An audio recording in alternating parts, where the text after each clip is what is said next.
This video is a response to Jimmy Corsetti, aka Bright Insight, regarding the recent exposure of the suppression by WEF affiliates of ancient archaeological sites around the world such as Gobekli Tepe and Gunung, Padang.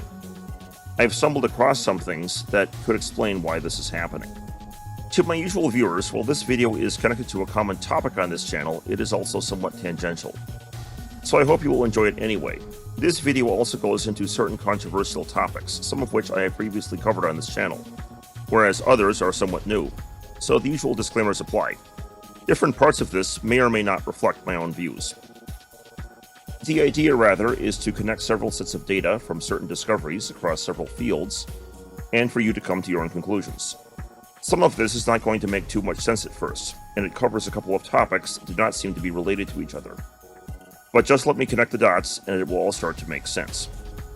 So for those of you on my channel who are unfamiliar with the topic, affiliates of the World Economic Forum in Turkey and Indonesia have worked to halt, and in the case of Turkey, cover up and potentially even destroy the archaeological sites of Gobekli Tepe and Gunung Padang in these countries. In the case of Gobekli Tepe, the World Economic Forum affiliated Dogus Group has halted excavation on Gobekli Tepe and has even begun to pour cement over parts of it and plant an orchard atop another part. In Gunung Padang, meanwhile, a cabinet member of the Indonesian government named Nadiem Makarim shut down excavation there after the Indonesian government had previously said that there was going to be unlimited funding to dig up the site. And well, it turns out that Mr. Makarim just so happens to be one of the World Economic Forum global shapers that Klaus Schwab was openly bragging about, having embedded in the cabinets of governments around the world. So I came upon a potential explanation for why the WEF would want to cover up these sites. And I agree with you that the official explanations given for why they shouldn't be excavated are rubbish. We already have the technology to uncover Gobekli Tepe, and we certainly don't need to wait 150 years to uncover it, especially given that the loose material it was deliberately buried in is relatively easy to clear away. When something is being covered up, you have to look into what motive one would have to do this. The reason someone covers something up is because the people covering it up either stand to gain or lose something from doing so. And so when you look at an organization like the WEF, you have to ask what they would gain or lose by covering up such sites. Well, the WEF is mostly interested in global economic and political issues, which seem like they would have nothing to benefit from halting excavation on these sites. In fact, I can't see any appreciable gain in halting excavation on these sites. If anything, excavating them would be a huge boon for tourism. This leads me to the conclusion that it is because they would stand to lose something from having these sites excavated. The question is, what?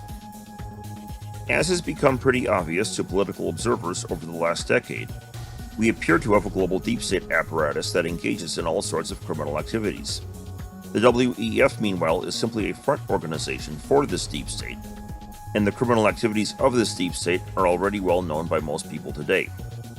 For example, we now know that they blackmail politicians through compromise operations, usually involving sex crimes with minors and so on.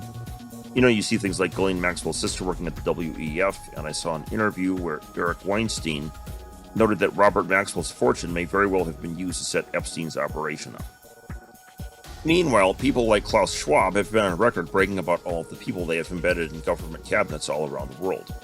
So it is not exactly a mystery as to how all of that blackmail is being used.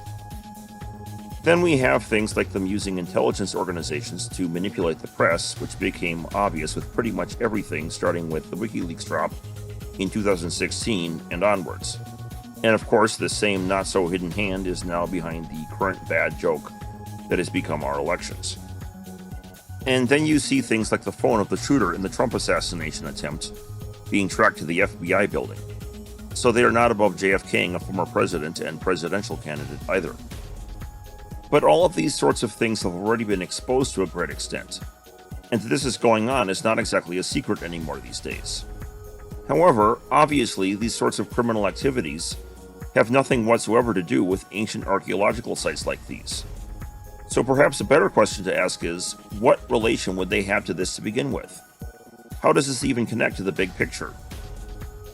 On one side, you have a globalist deep state body that is interested in politics and economics. On the other side, you have these extremely ancient and anomalous archaeological sites dating back to the last ice age that directly falsify certain mainstream archaeology claims that there were only hunter-gatherers present at this time. We know we are being run by a cabal of global criminals, and we also know there are these very strange archaeological sites. But shouldn't these things be completely disconnected? So the question is, what could they possibly have in common? What is it that we were missing that connects these? Well, I stumbled across what may be a missing piece of this puzzle, which led me to another piece, which then led me back to this whole ancient civilization topic. So let me start with what I do on YouTube. This is not going to seem to be connected to anything at first, but it very much is, so just bear with me, and this will all make sense soon enough. I have a background in physics, specifically with an interest in theoretical physics, with such topics as digital physics and emergent spacetime and quantum gravity. If you hear about physics saying that space is an illusion and that the physical spacetime world we see is actually an information construct, well, that's what I'm into. I also have an interest in tying this to metaphysical idealism, but in doing so in a scientifically robust way. For example, several models now, such as integrated information theory and conscious realism in cognitive science, identify consciousness with quantum entanglement. And now there is some evidence for this, such as proton spin in your brain water being entangled with the same EEG readings correlated to your consciousness, and neuronal firings apparently being orchestrated by quantum entanglement. Anyway, over in quantum gravity, the current conclusion that has been reached is that space-time emerges from quantum entanglement. So if we combine the two together, you get space-time emerging from consciousness, which of course entails idealism. So what on earth does this have to do with either the WEF and the deep state apparatus, or archaeology? Well, if you go a layer deeper behind the deep state apparatus, you find the secret society networks, and these secret society networks have a huge focus on the occult. I mean, I'm sure everyone has heard about things like Bohemian Grove and elites doing rituals and whatnot. Now, of course, I personally like to stick with hard facts. However, I am pretty sure everyone has heard of these stereotypical stories of the rich and powerful sneaking off into the woods in the middle of the night to go worship Satan and so on. You know, the eyes wide shut sort of thing. Of course, a lot of that could just be internet rumors, and so I'm not saying that is necessarily the case. However, where there is smoke, there is often a fire, and so given the way things are going nowadays with conspiracy theories turning into conspiracy facts a few months later, it is at least something that is worth considering. So now, how does this piece connect? Well, there was a book written by a pair of authors named Ethan and Olivia Palmer.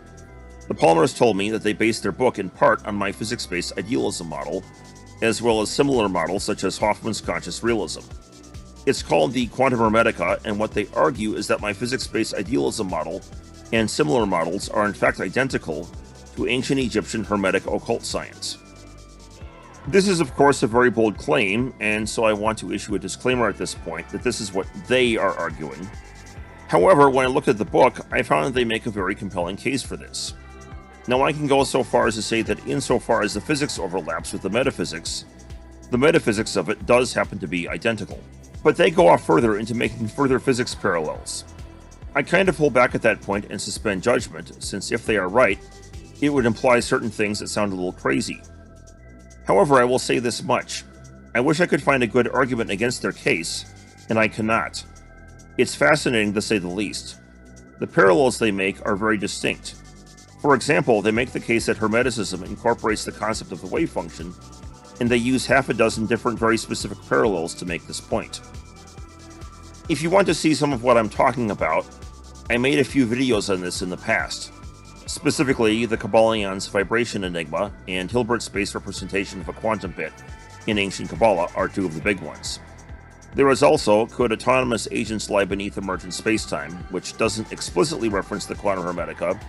However, it is directly based on one of the topics in it, and it uses the physics model therein to show something pretty eye-popping, and I will add potentially dangerous, that you could theoretically do with this stuff. I have the links in the description for all that stuff if you are interested. The topics are quite fascinating, so I do recommend that you take a look at them. Anyway, before you think this is all nonsense, it turns out that people in the deep state tried to go after the Palmers. Specifically, they got a death threat through a friend to stop their research and to stop publication of the book. The friend's phone logs were then remotely erased using Pegasus spyware, and if you don't know what that is, Pegasus is a classified spyware program that is only available to members of government black programs. Civilians cannot get access to Pegasus, so the threat would have to have come from somewhere inside of a government agency. So all of that occult stuff that the secret society networks are into is actually the same thing as that emergent spacetime from consciousness physics stuff. And when we look deep into the roots of it, we find out that it has an ancient connection that is actually right up your alley. This comes when we try to trace the origins of this material back into antiquity. So the standard line was that systems like Hermeticism actually derive from Greek Neoplatonism. This comes from people like Isaac Casaubon, who argued that Hermetic texts are actually Greek writings from late antiquity.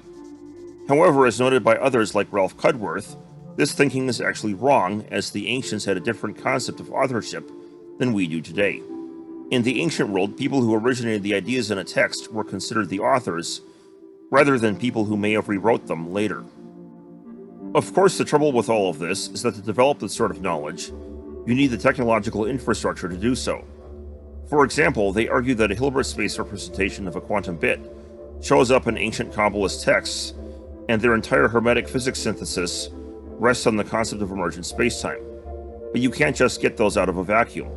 You need an industrialized civilization with an electric grid to develop such knowledge.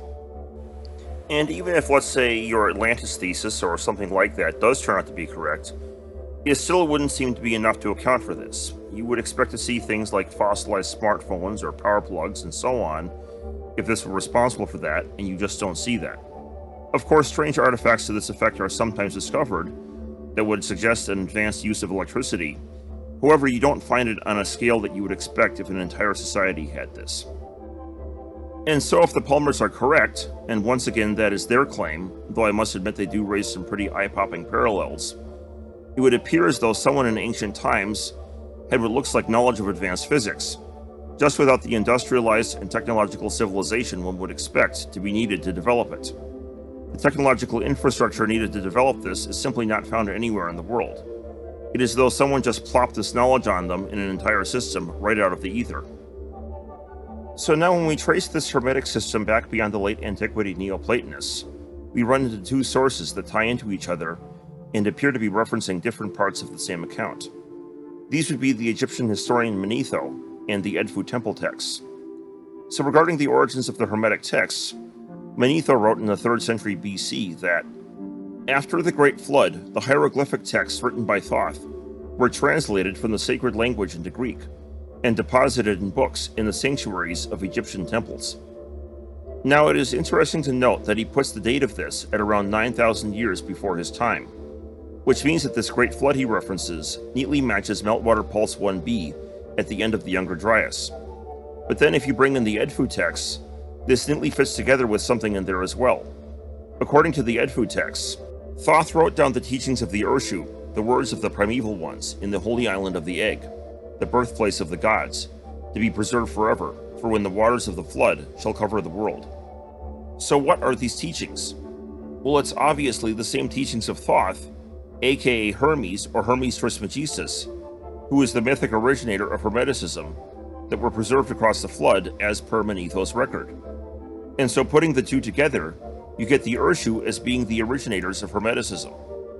The Urshu in Egyptian mythology are of course a race of lesser deities, under the Neteru, or high deities, who play a tutelary role towards humanity.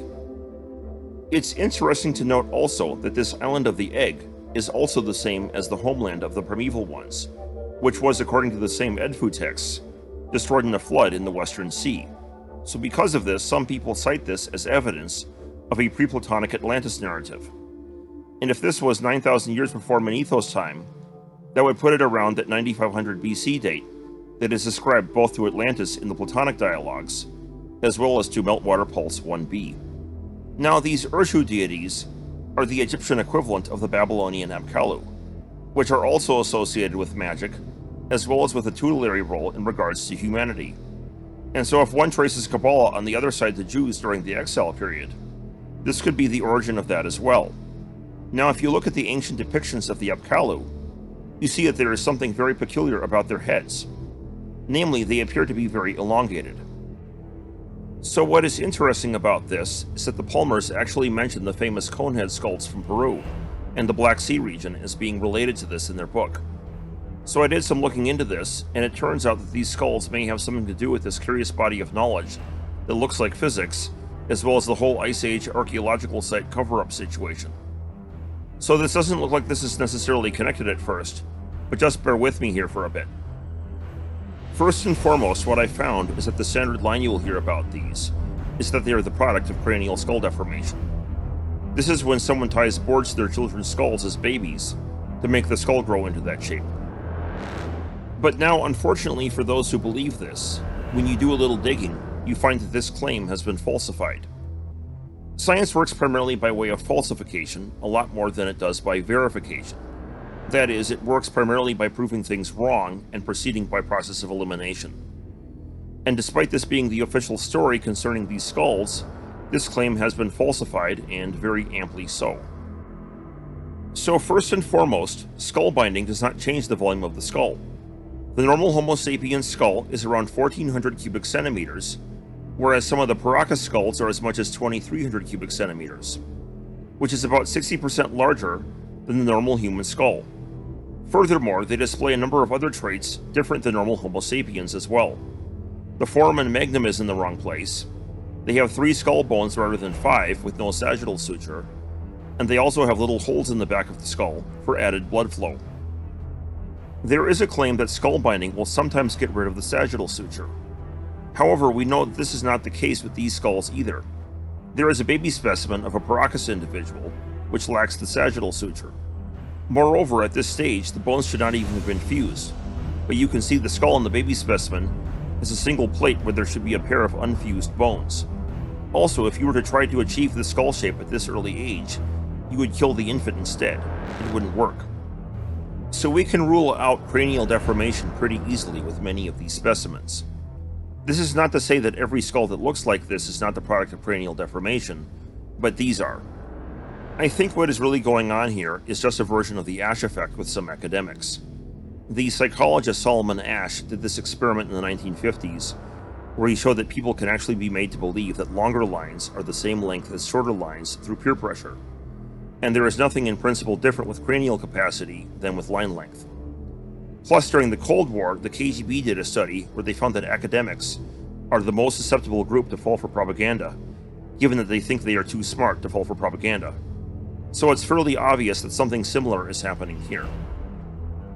Normally, if you found a skull with these many dissimilarities, you would identify it as a new species of hominid.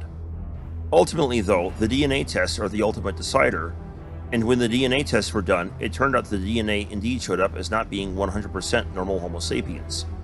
So yeah, these features are genetic and not the result of cranial deformation. Now, when the DNA results came back, curiously it showed that the Paracas specimens are actually hybrids. The mitochondrial DNA is human, and comes from the U2E haplogroup, which is associated with populations in the Black Sea region. So it's not particularly surprising when we find similar skulls like that there. The nuclear DNA, however, was not fully human. It was Homo sapiens crossed with something else. Now, this in itself is not particularly surprising, save for the most recent of these skulls, dating to around 3,000 years ago. After all, we do possess the genetics of other hominids in us. Neanderthals, Denisovans, Homo erectus, and so on. What is surprising, however, is what happens when we use the methods of evolutionary biology to try to identify what the source of the other genetic material could have been. When we do this, we find that there is something seriously wrong with these skulls. To look at this, we first have to look at the concept of a synapomorphy in evolutionary biology. A synapomorphy is some identifying trait possessed by a common ancestor and all of its descendants. A good example of a synapomorphy would be an external ear. You and I both have external ears. However, animals like elephants, mice, lions, antelopes, and kangaroos also have external ears. This is because we all shared a common ancestor that developed an external ear. Every descendant of that ancestor thus has an external ear. However, farther down near the base of the mammal tree, the more primitive, egg-laying mammals like the platypus and the echidna do not have external ears. Neither do any non-mammals. For example, you won't find external ears on any reptiles, birds, or amphibians. Now we can apply this concept to the traits on the Paracas specimens to try to see where these traits might have come from. For this, I'm going to be careful not to claim where they came from. Rather, I'm only going to use the principle of falsification to rule out where they couldn't have come from, and you are then free to use the process of elimination to conclude where you think the paternal line may have come from. So first we're going to look at the rib cage. The baby specimen has 11 pairs of ribs. Now I haven't heard of other reports on the rib cages of other specimens, so this is what we have to go on regarding the rib cage. Normal humans, of course, have 12 pairs of ribs. Now there is a rare condition that causes people to sometimes have 11 pairs of ribs. However, given the large amount of clustering of abnormal traits with these specimens, it doesn't seem to be the most parsimonious assumption to assume that in this case. It seems more plausible that this is a natural trait. The trouble, though, is when we expand out to find something else that has 11 pairs of ribs. A simple Google search will reveal that monkeys, which includes apes and thus also includes us, have between 12 and 14 pairs of ribs depending on the species. So there is something odd here. On the one side, it seems more plausible to claim that this is a natural trait rather than a genetic condition, but on the other, this trait doesn't show up anywhere else in all of simiiforms. So this is a little peculiar, but the real problem is when we treat the absence of the sagittal suture as a synapomorphy. Now, as mentioned before, it is possible for sagittal sutures to sometimes disappear, either as a result of fossilization or other conditions when the person was still alive. However, as previously noted, that is not the case with these skulls. This is a uniform trait seen in these skulls in general. Plus, the infant specimen has no sagittal suture when its bones would not even have been fused yet. The sagittal suture should be right here, just below the anterior fontanelle, but instead you see a single plate of bone, and these skulls are not fossilized either. So, when we look out at the human family tree to try to find this trait, we run into a problem. The other branch of humans, which includes Neanderthals, had sagittal sutures, even though they would sometimes disappear upon fossilization. Moreover, when we look at the Australopithecines, the genus that gave rise to humans, we find that they too had sagittal sutures. Going out from there, we find that our closest ape relatives have them as well. Chimpanzees have them, gorillas have their famous sagittal crest, and orangutans have them too. Expanding out from there, it turns out that primates as a whole have them, and that is at the order level. It is worthwhile to note that the hybrid with the farthest genetic gap between its parents is still between two families within the same order. This is the sturddlefish, which is a hybrid between the sturgeon and the paddlefish. But even in that case, sturddlefishes are infertile, whereas the Paracas bloodline had a thriving population. And if you think that is bad, the problem is about to get a whole lot worse. Primates belong to a subdivision of placental mammals known as Euarchontoglires, which is a group that we share with rodents and related groups. The only trouble is that rodents have sagittal sutures as well. Then we find that kangaroos have them, except those aren't even placentals. And if that wasn't bad enough, it turns out that ostriches, sea turtles, and toads have them as well. But those are not even mammals. In fact, if we go all the way to the base of the tetrapod family tree, we discover that Eusthenurpeton, which is close to the common ancestor of all tetrapods, has a sagittal suture. And if we go beyond that, it turns out that hagfish, which are jawless fishes, all the way at the base of the vertebrate evolutionary tree of life, have sagittal sutures. Beyond that, well, things don't have skulls that have sagittal sutures or not, to begin with. However, whatever is the source of the non-Homo sapiens DNA in this thing does not. In other words, this trait does not show up anywhere in the evolutionary tree of life on Earth. Kind of like how the required technological infrastructure needed to develop the technosignatures pertaining to wave functions and quantum bits that the Palmers discovered in the occult parallels, also does not show up anywhere in the world. Now, I am not going to draw conclusions on what to make of these anomalies. I am just going to leave these facts as they are, and allow you to draw your own conclusions from them by process of elimination. However, if the Palmers and some others are right, the source of these anomalies has a lot to do with what elite groups like the WEF are trying to cover up in regards to these Ice Age archaeological sites, and whatever accompanying civilization they would be artifacts of. So we have these hybrid skulls with features in them which don't seem to match any traits known to exist within the evolutionary tree of life. Curiously, their skull shape seems to match depictions of beings which were said to be associated with the teaching of the sort of occult knowledge which the Palmers claimed to have discovered technosignatures matching advanced physics in. Now, I left out a little detail earlier. The Urshu, the group of lesser deities which Thoth is said to have recorded the teachings of for preservation across the flood, according to the Edfu texts, which Manetho later appears to then identify with Hermeticism, translates from ancient Egyptian into the Watchers. Meanwhile, in Mesopotamia, Apkallu figurines were sometimes buried under the foundations of houses, as charms to ward off evil spirits. These were buried in boxes inscribed with the words Matsere, which again translates to Watchers. So you can see it's a reference to the same thing. And of course this obviously connects to the famous Watchers in the apocryphal Book of Enoch. The Watchers in the Book of Enoch are a group of fallen angels who come down to Earth and teach humanity various arts and sciences, which include various occult sciences, such as, for example, the Hermetic material and Kabbalah, which the Palmers later claimed to have found very curious technosignatures matching to advanced physics within. And they also produced a race of hybrids, which are famously called the Nephilim, just like the curious skulls in Peru and the Black Sea region, which also possess hybrid DNA, but with highly problematic phylogeny. Now, it is interesting to note that Carl Sagan mentioned both the Apkallu and the Watchers in a paper he wrote in 1966 entitled Direct Contact Among Galactic Civilizations by Relativistic Interstellar Spaceflight. He argues from the Drake equation for the possibility of paleo-contact scenarios.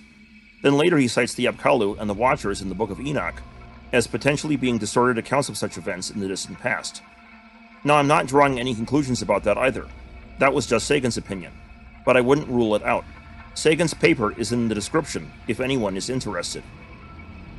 So now, why would the WEF be interested in covering this up, as well as any associated Ice Age archaeological sites? Well, when I was reading the Quantum Hermetica, I came across a curious passage at the end of the book. If one looks into the reasons for this state of affairs, one finds why such topics are shunned and documented facts are ignored. The example of the Paracas skulls is not accidental. If we look further, we find that members of ancient royalty have similar skull structures. These lineages continue to the present day, although in highly diluted form, and are even present among today's modern elite. Tracing this back, we find that this derived from the God Kings, who according to legend were descended from the same kinds of beings said to be responsible for the origination of this knowledge. The knowledge and power resulting from it was always kept from the masses by those in power. The resulting power structure they left behind continues to this day. I thought this was rather crazy, so I looked into this. There is a video by Armored Skeptic on these skulls, where he shows how they influenced a number of cultures around the world. That is in the description if you are interested as well. Anyway, it turns out that they often ended up in the royalty and ruled over everyone else. But every time, we ended up overthrowing them and killing them off. Because for all the technology and the knowledge and the civilization that they gave us, they also subjugated us. And every single one of these cultures, every single one of these tribes, their story ends with the natives rising up and slaughtering the rulers. We killed them off. But then I wondered if any of this might relate to everything going on today. It was then that I stumbled into a whistleblower named Karen Hudes, who was an employee at the World Bank and was reporting on corrupt financial practices there. She made a very interesting claim. She referred to the Paracas skulls as belonging to another hominid species she referred to as Homo Capensis. She said that not only is this lineage still alive, even in a close to purebred form, but in fact that they are the ones running the World Bank, as well as working behind the scenes in the Vatican. Here is a clip of Hudes discussing this with Next News Network anchor Gary Franchi. They were doing the work against their people. Now, think of this as an elaboration on a larger scale, and what we're dealing with actually is humanity and the elite, the secret societies, the Vatican. They're traitors to humanity, because the one with the very core that's pulling the strings is a different species. They're not the human race. They're called Homo Capensis. They have been on Earth together with humanity for before this ice age. And the reason I know about this is because I was trying to help out a movie producer who couldn't get his movie. It was called The Banksters Made Off with America. with America, Edmund Greeley, and he introduced me to his network of whistleblowers. One of the people in that network is a neurologist who went to Yale Medical School and was retired, and he was trying to find out what was at the very core of all of this corruption. People who I am getting emails from saw them the day before. They look just like human beings, except they have these big skulls. And that is why in the Vatican, you see these crazy meters, is what they're called. What is really remarkable, actually, is that we have had so much evidence, and we haven't had any studies into it. If you look at the archaeology, there is a civilization off the coast because the sea level has risen by 400 meters. But what do we know about this ancient pre-Ice Age civilization? We do have a map that's left over from there because it shows the coastline of Antarctica before the ice froze on it. And it's following that landmass perfectly. So what we have is we have evidence. There's also evidence in South Africa. There are a lot of these skulls that you find. And what You're speaking of the elongated skulls that have been found in graves. That I am talking about a large skull. The elongated skull, the elongated cranium. Some are in Peru, some are elongated. But in other places, they're just round like pumpkins. And the individuals that were seen in Egypt, I've seen drawings of what their skulls looked like. It was just massive, much larger than human being skulls. And also, in a human skull, there's something they call the parietal, where it's in 3 different segments. This critter doesn't have those separations. It's just So you're saying that this specific species of individuals is occupying the Vatican and functioning through the Jesuit order? Yes, but they're also working in the banks in Portugal, because one of the people who saw this, in Saturday Night Live, there was a broadcast of something called the cone heads. So that's a slang word for them. Although my mother refers to them as the boneheads. But they're alive and running around and doing all kinds of mischief. Now, some people might find the information that you're presenting right now to be completely... Some people might say it's completely crazy. What do you say to those people who are watching this right now going, I don't believe a word of it? I would say you need to read the articles that Ed Spencer has sent me. You need to look at the skulls in the museums. You need to read the DNA studies.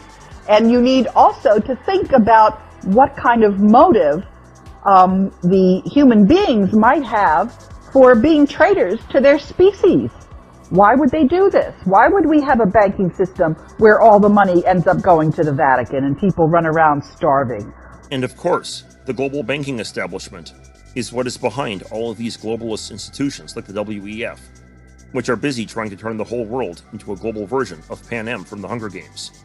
So in other words, according to her, they are the ones way at the top in charge of the global deep state. I thought this was completely insane, but apparently I found out that people like this actually exist today. This is an image of a banker in Spain with the same traits that you see in the Paracas skulls. Curiously, this is a banker who lives in Spain, and he has a elongated skull. So whether there are people living to this day like that or not, I'm not sure. A friend of mine told me that he actually saw people like this at the University of Chicago. So I can't confirm what Hughes is saying, but apparently the part of this where this lineage still exists is a thing. Some of this kind of makes a little sense when you look at the whole divine right of kings thing. The kings claim descent from the gods in almost every culture, and that is what gave them the right to rule. It's why the royal houses almost always interbreed, and are interested in preserving their royal blood. Some of the pharaohs, for example, had this lineage in them. Akhenaten famously was of this lineage. Well, these lines spread into the Roman royalty, which then became the European royalty when the Roman Empire fell apart. Now, if you recall some time back, there was a genealogy study done where it showed that all US presidents were descended from the Plantagenets, who themselves have some pretty creepy legends pertaining to their ancestry. In fact, the Plantagenet line claims descent from a legendary medieval figure known as Melusine, who is said to be the wife of Fulk III, the Count of Anjou. Now, before I continue on with this, it is worth noting that the original Mesopotamian depictions of Apkallu depict them as a type of mer-being. Of course, this does not mean that they are literally mermen, but in Mesopotamian culture, association with animals like a fish or a bird was meant to depict an association with the environment of that animal. So, for example, a mer person was depicted with a fishtail, to give them an aquatic association. It's also why our conceptions of angels, for example, which derive from a similar ancient Near East context, are depicted with bird wings. We see this with other beings depicted in the same manner as Apkallu, such as Dagon. Sometimes he is depicted with a fishtail, and other times as a man with a fish scale robe coming up out of the sea. And of course, he is depicted wearing a fish-like mitre hat or similar elongated headdress to neatly fit over a similarly shaped head. Where are those still worn?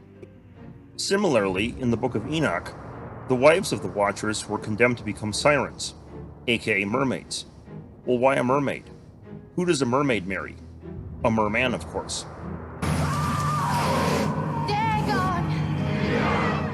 Now, this is important because Melusine was described in medieval folklore as a mermaid descended from a sea creature. Of course, once again, this doesn't mean that whatever her historical counterpart may have been, that may or may not have been the inspiration for the legend, was an actual mermaid. Just that the story was trying to depict some sort of aquatic association. And so all of the Plantagenet kings, and thus apparently all of the US presidents, who descended from the English King John Plantagenet, are supposedly descended from Melusine. That is, they are all descended from the Plantagenet line, save for Martin Van Buren and one Donald Trump. Donald Trump is extremely dangerous to our democracy.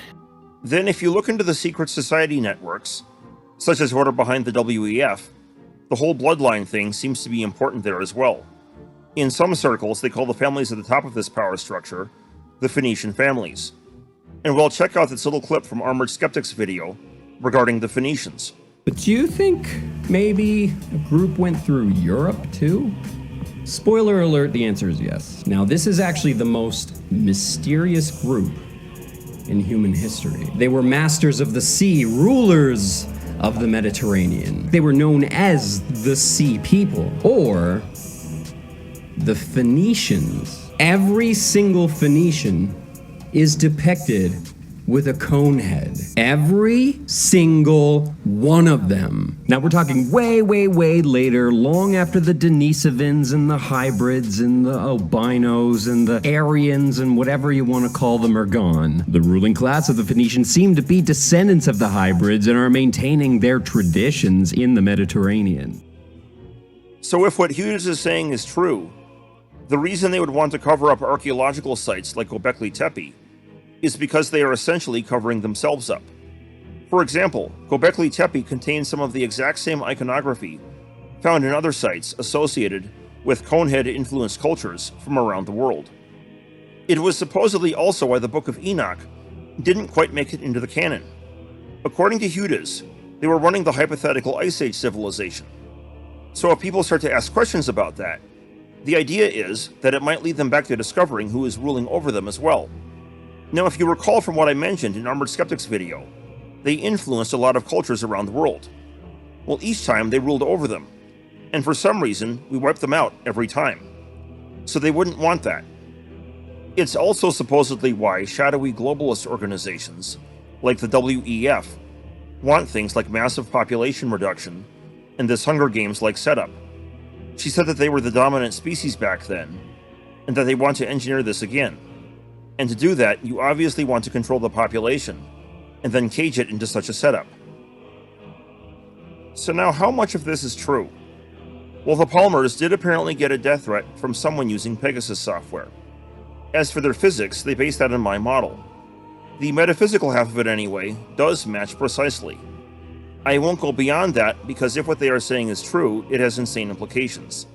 But let's put it this way. I couldn't find a good argument against many of the parallels they drew with the physics. It was definitely creepy, to say the least. It honestly looks like they could be onto something, and the parallels were direct enough that it looks like there really wasn't any other way to try to shut them down, other than to give them a death threat.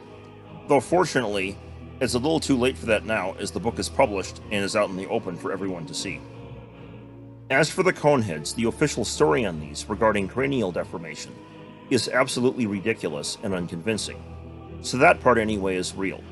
Now, regarding the fact that they are hybrids with matrilineal human DNA from the Black Sea region, and nuclear DNA crosses some unidentified source, and that their skulls have rather perplexing evolutionary biology, I will just leave that to you. You can use the process of elimination to come to your own conclusions there. So disturbingly enough, that part is real. Now, regarding the putative Ice Age civilization, in fairness, there are some problems with this theory. However, the real trouble is that the mainstream explanation for places like Gobekli Tepe is just straight up falsified. There is no way hunter-gatherers were dragging 50-ton blocks around on wooden sleds on their weekends. It's simply not plausible. So while this idea has some problems of its own, it is still a very reasonable possibility, and is far superior to the alternative explanation. As for almost all of the presidents descending from King John the Plantagenet, well, that turns out to be true as well.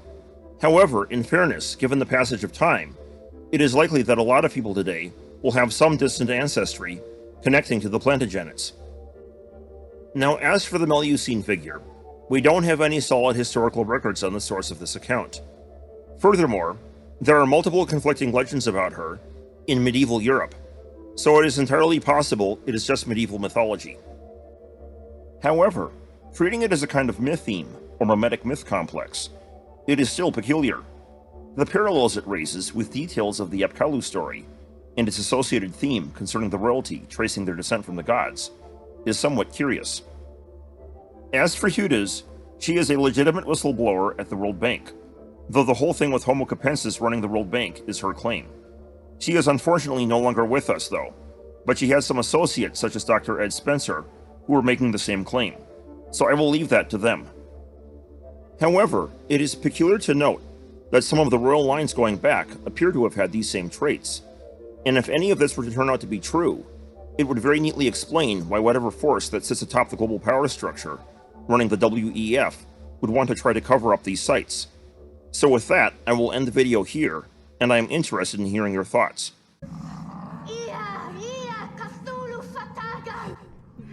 The most merciful thing in the world, I think, is the inability of the human mind to correlate all its contents. We live on a placid island of ignorance in the midst of black seas of infinity. And it was not meant that we should voyage far. The sciences, each straining in its own direction, have hitherto harmed us little. But someday, the piecing together of dissociated knowledge will open up such terrifying vistas of reality and of our frightful position therein, that we shall either go mad from the revelation or flee from the light into the peace and safety of a new dark age. H.P. Lovecraft, The Call of Cthulhu.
If you like this video, subscribe and support me on Patreon.